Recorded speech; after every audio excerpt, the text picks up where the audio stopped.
ભગવાન સૂર્યનારાયણને વંદન કર્યા, ગણેશ ગૌરીને પ્રાર્થના કરી અને જામ ધનુષ ઉપર હાથ લગાડ્યો.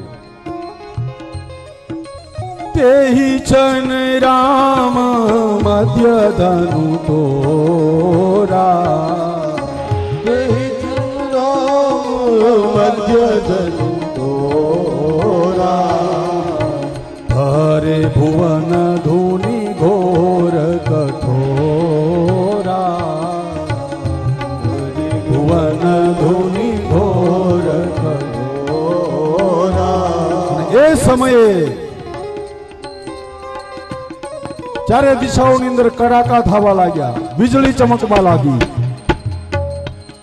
અને એક હાથે ભગવાન રામે શિવ ધનુષનો સ્પર્શ કર્યો, ઉઠાવી અને જ્યાં પ્રત્યંચા ચડાવવા ગયા શિવ ધનુષ તૂટી ગયું.